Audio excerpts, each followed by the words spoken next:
Mga guro ng bayan, Mga kabataan, At mga kababayan, matuto makibahagi at makialam sa mga isyong panlipunan kami mula sa aming grupo na nagmula sa BSED 1F. ay naririto upang talakayin at siyasatin ang aming mga kamag-aral patungkol sa pambansang simbolismo ng Pilipinas. Kaya tara, inyo kaming samahan.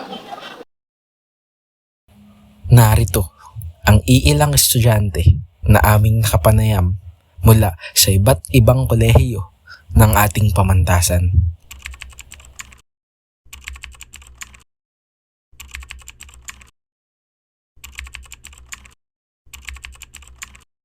Para sa iyo, ano ang kahalagahan ng Philippine flag? Kahalagahan ng Philippine flag, ito yung pagkakakilanlan ng isang bansa. At dito, especially dito, yun yung sinisimbolo ng yung pakikipaglaban ng ating mga bayani. Mahalaga siya. Kasi, ang yun yung sumisimbolo sa bansa natin. For me po, ang kahalagahan ng Philippine flag is sumisimbolo po kasi siya sa pagkakakilanlan ng isang bansa or ng kung ano man. At yung Philippine flag po kasi, di ba, may mga symbol siya na may mga kahulugan. Kaya talagang napaka-importante ng Philippine mga flags. Ang kahalagahan ng Philippine flag kasi, ito ay nagsisimbolo sa ating mga Pilipino at sa bansa nating Pilipinas. Bilang isang criminology student, napakataas ng pagpapahalaga at respeto namin sa bandila ng ating Pilipinas. Sapagkat ultimo dunges, hindi namin ito binabahiran. Sapagkat ito nga ay sumisimbolo sa ating pagka-Pilipino. Maraming dugo ang dumanak para maiwagayway ang watawat na yan. Para sa akin, Philippine flag, ito yung nagsisimbolo na tayo Pilipino talaga. Kahit ano yung mangyari sa atin, kahit ano may kung saan man tayo, kung nag-abroad, basta makita mo yung flag na yun, sign na yun na Pilipino talaga sa puso. Sumunod, paano mo maipapakita ang pagmamahal at pagrespeto sa Philippine flag? Siguro, kapag may nabot ako yung flag ceremony, minto ako kapag tapos kumakanta na rin ng Philippine National Anthem. Pag anong tawag dun? Tumutunog yung lupang hinirang, kailangan nakatayo, ganun. Or dapat huminto. Halimbawa na lang, 'di ba, nung natatandaan ko nung elementary kami, pag umulan, once na umulan, yung mga Boy Scout or Girl Scout na nakatoka, automatic ibababa na nila yung Philippine flag para hindi babasa. Tapos halimbawa naman, nasa labas ka ng eskwelahan or ng kung ano man, pero naririnig mong tinutugtog yung national anthem, kailangan mo pa rin magbigay galang or magbigay pugay sa watawat sa Pilipinas.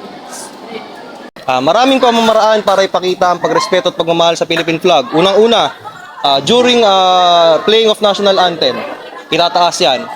Sa simpleng paghinto at paghawak sa iyong dibdib, maipapakita mo ang pagrespeto. Sa simpleng pagtingala at pagmamasid sa kanya na nagwawagayway, pinapakita mo ang pagmamahal mo sa bansang Pilipinas at sa watawat. Mapapakita mo naman yun sa pagsunod ng mapatakaran natin, di ba? Sa pagtitreat ng flag, pagtigil pag mayroong flag ceremony.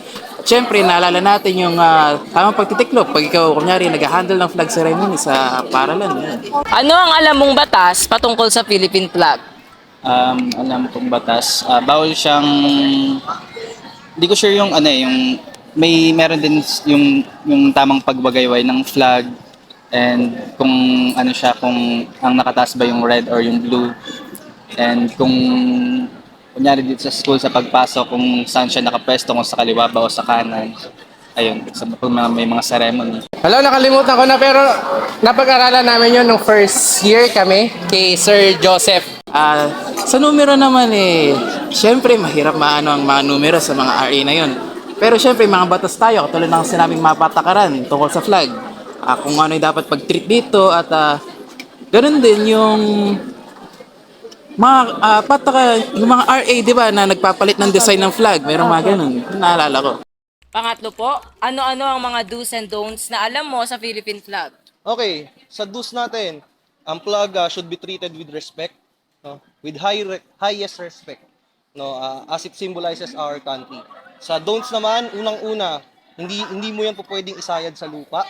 Hindi mo yan po pwedeng bahiran ng kahit na anong dungis. At kung sakasakali man na mabahiran siya ng dungis at kailangan na siyang i-dispose, hindi yan basta-basta itinatapon.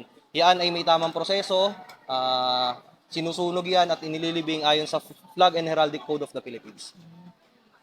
Ano ang mga nais mong ibahagi sa mga kapwa mo Pilipino para maiwasan ang pagdisrespect sa Philippine flag? Siguro, masasabi ko sa mga kapwa. Siguro, pag-aralan nating mabuti yung history ng ating bansa para mas malaman natin kung gaano kahalaga yung at kung gaano yung kahalagaan at simbolo ng ating Philippines. Siguro mas maging maalam tayo, mas mag-aral tayo ng mabuti kung ano ba talaga yung kahalagahan ng watawat ng Pilipinas. Bigyan natin ng importansya, paggalang.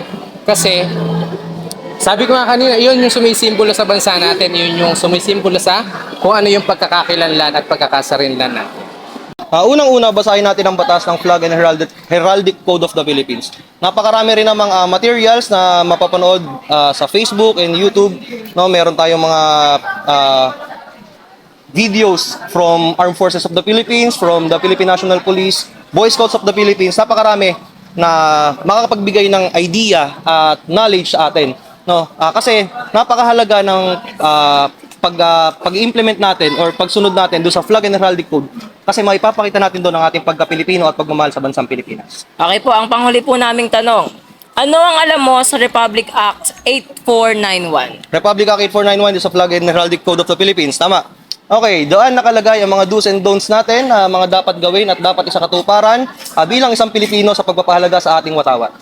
Hala, hindi ko na alam yan, promise. Pero siguro naman na-discuss siya sa amin dati ni Sir Joseph. Pero kasi first year pa kami noon, kaya hindi ko na siya masyadong matandaan. Sorry Sir Joseph, kung mapanood mo to. Yun lang. Hindi ko alam, wala akong idea. Pero siguro naturo sa akin, nakalimutan ko lang nung time ng NST. Okay po, maraming salamat po. Thank you. Matuto sa mga bagay na ating pinag-aralan. Makibahagi sa mga bagay na dapat mong malaman. At makialam sa mga isyong panlipunan. Ako si Rogelisa de la Cruz. Ako si Eliza Adem Sumbilio. At ako naman, si Mark Prince Di Roas, mula sa aming pangkat. May karapatan kang mangialam.